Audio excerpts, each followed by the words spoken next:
የክልሉ እስልምና ጉዳይ የፍትሐ ትምህርት ዘርፍ ተጠሪ ሼህ መሐመድ ጅብሪል በዓሉን አስመልክቶ በመክፈቻ ንግግራቸው እንደገለጹት የኢድ አልአድሃ በዓል የሐጅ ሥርዓት የሚፈጸምበትና በሙስሊሞች ዘንድ በታላቅ አክብሮት የሚከበር መንፈሳዊ ሥርዓት ነው። የአረፋ በዓል የነብዩ ኢብራሂምና የልጃቸው የእስማኤል ታሪክ ጋር የሚያያዝ በመሆኑ ሙስሊሞች ሱናን ለማስቀጠል የሚያከብሩት የመስዋዕትነትና የእርድ በዓል እንደሆነም ጠቁመዋል።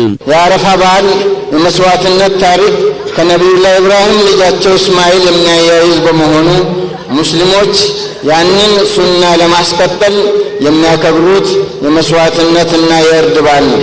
የዘንድሮ በዓል በከፋ ዞን ልዩ በሚያደርገው መጅሊሱ በአዲስ መልክ ምርጫ ከተደረገ በኋላ በብዙ ድሎች የታጀበ መሆኑ በዓሉን ስናከብር የተቸገሩትን ወገኖች በማገዝ አቅመ ደካሞችን በመርዳትና እርስ በርስ በመተባበር ሊሆን ይገባል ያሉት ሼህ መሐመድ ጅብሪል ግንቦት 24 የሚካሄደውን ሰባተኛውን ጠቅላላ ሀገራዊ ምርጫም ህዝበ ሙስሊሙ ለዲኑና ለሃይማኖቱ የሚበጀውንና የሚጠቅመውን እንዲመርጥም ጥሪ አስተላልፏል። በአረፋ ማግስት ግንቦት 24 ቀን 2018 በመላ ሀገሪቱ በሚከናወነው ሀገራዊ ምርጫ ሙስሊሙ ማህበረሰብ ለዲኑ ወይም ለሃይማኖቱ የሚበጀውን የሚጠቅመውን በንቃት በመሳተፍ ለዲኑ ይሆነኛል የሚለውን የተጀመረውን የብልጽግና ጉዞ ለማስቀጠል በሚችል ሁኔታ እንድትመርጡ በከፋ ዞን እስልምና ጉዳይ ምክር ቤት ስም ጥሪ ያቀረብ የቦንጋ ከተማ አስተዳደር የእስልምና ጉዳይ ተጠሪ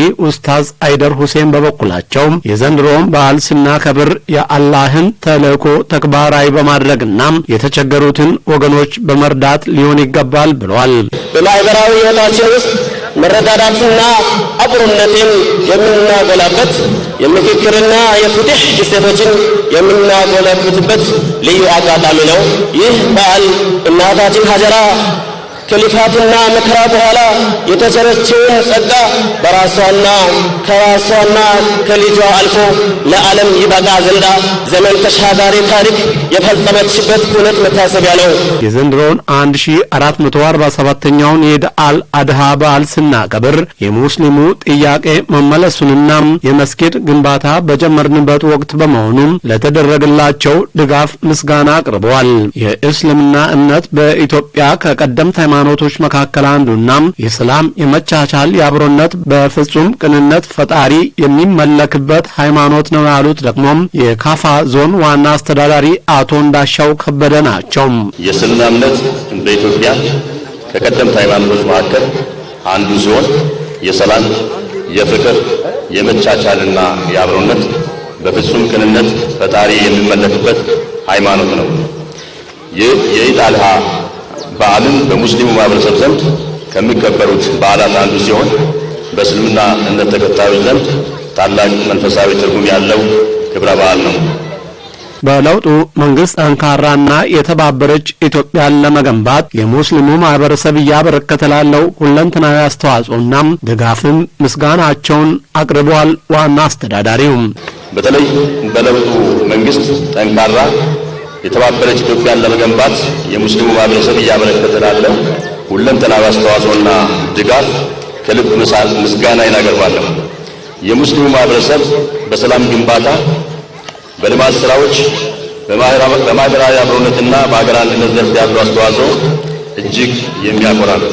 የዞኑ መንግስትም የህዝበ ሙስሊሙን ጥያቄ በመመለስ ህገ መንግስታዊ መብቱ እንዲከበር በማድረግ ላይ እንደሚገኝም ተናግሯል። የቦንጋ ከተማ አስተዳደር ከንቲባ ዶክተር ተክለአብ ቡሎ በበኩላቸው ህዝበ ሙስሊሙ የጀመረውን የልማትና የመደጋገፍ እንዲሁም የመቻቻል እንቅስቃሴዎች ተጠናክረው እንዲቀጥሉ ትኩረት ይደረጋል ብሏል።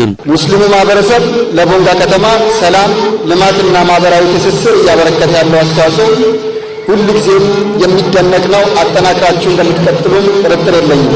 ከእምነቱ ተከታዮች መካከል ጀዋር መሐመድና ወይዘሮ ዘምዘም ኑሩ እንደተናገሩት በዓሉን በሚያከብሩበት ወቅትም የተለመደውን የመጠያየቅና የመደጋገፍ ባህልን በማጠናከርና ለተቸገሩ ወገኖች በማካፈል መሆን እንዳለበትም መልእክት አስተላልፏል። ወደ ቤታችን ስንሄድ በሰላም ከደረስን በኋላ የምናርደው እርድ ወይም ጉድብያ እንደ እስላም የተቀመጠው 3 ቦታ፣ አንደኛው ለቤተሰብ ነው፣ ሁለተኛው ለጎረቤት ነው፣ ሶስተኛው ደግሞ ለምስኪኖች ነው። ይህንን በመከፋፈል ሌሎች ሙስሊም ወንድሞች ደስተኛ ሆነው እንደኛ እንዲውሉ በዛሬዋን ቀን ከምታገኟት መጀመሪያ አብሮ በመብላት አብሮ በመጠጣት ከዛ አልፎ ደግሞ የምታርዷቸውን ኡድህያዎች 3 ቦታ በመካፈል በተለይ አጠገባቸው ያሉትን ሙስሊም ወንድም እህቶችን በመርዳት እንድታሳልፉ ጥሪና አቀርባለሁ። በዓሉን ስናከብር እንግዲህ እስላም እንደሚያንሰው የተቸገረውን በመርዳት ያጣውን በመደገፍ በመተዛዘን በመተሳሰብና አንድ በመሆን በዓሉን እንድናከብር ለማስተላለፍ እወዳለሁ።